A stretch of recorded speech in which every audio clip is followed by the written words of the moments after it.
the principle-oriented Hinduism I'm presenting is not something I'm conjuring up just for the requirement of modern society so that it can relate to science and rationality. This is the most ancient way of the idea of spirit came into being.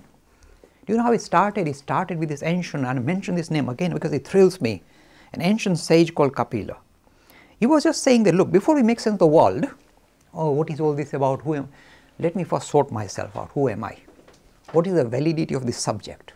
Who the heck am I? Now, you see, this is a very interesting thing, because unless you check out your instruments, your capacity to make sense of the world, what is your capacity? What's your strength?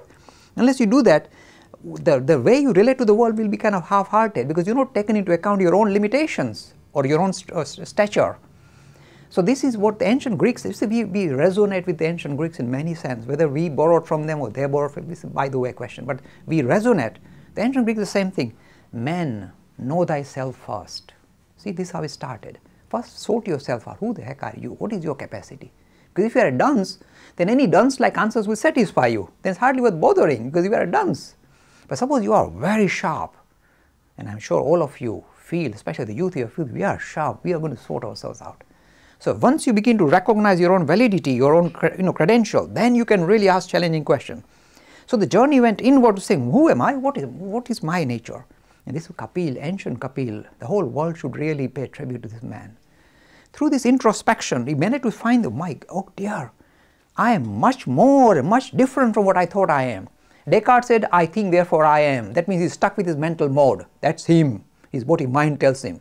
Hindu said, no, we are neither the body nor the mind. We are different from the body and the mind. They are both linked up with each other, but they are both secondary. I am something that is occupying the body and mind, but I am different. And was this purely intellectual? He was drinking cups of coffee in his time. I don't know whether they had coffee. You know, caffeinated coffee gives you a kick and you kind of think high things. So was it that? No. It was through introspection. He was able to experience. It was not an intellectual gymnastic exercise. It was experiential. Remember, I keep repeating the word experiential. You need to experience this stuff. Otherwise, you won't be. Whatever I say will not really touch your heart. Unless you get a glimpse of it, you can't really believe in it. How can you believe it? Don't believe in it even. In fact, I'm telling you. Otherwise, you'll never try to find out. So it was this Kapil who experienced. He said, and you know what? This experience is so dynamic. First time you're free of your body and the mind. Even the mind appears like we're fluff. You seem to transcend the mind. Not that you are saying, oh, you become mindless or kind of idiot, but you transcend the mind. You see yourself with this, and this is a first encounter. You know, we see this film, Encounter of the Third Kind, where you get aliens coming in. This encounter of the first kind, where you come face to face with yourself. You go, this is good stuff here. That's the experience. This Kapil experienced this. This is the beginning of religion. So the way Hinduism started was not with appeasing some god in the heaven. It was by discovering your essentially as a spirit. So if somebody says, oh, Dilip Bhai, if you don't believe in going into temples and cracking coconuts and all that you can't be Hindu, I say, who said that? Look up your own Upanishads. There are no gods and goddesses there. They are talking of spirit, Atman, left, right and center. And this word has been lost. You know what Vivekananda said? He said, unless you kind of discover this idea and able to dish it out, present it in such a simple manner that even a 5-year-old can understand, I am Atman, I am different from what I think I am.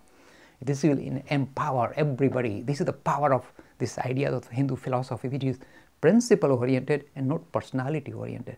These are not egoistic comments. These are very dynamic comments. We demolish, it sees the ego as a fluff. Imagine, it says ego, fluff. I am the spirit, I am not the ego. Ego comes with the body and mind encasement of the spirit. But I am different, and this is something to touch base with. When you get that, this is, so if somebody says because you don't believe in gods and goddesses, you can't be Hindu, who said that? I believe in Atman, I believe in Brahman. There is a fountainhead of Hindu tradition. The rest came afterwards.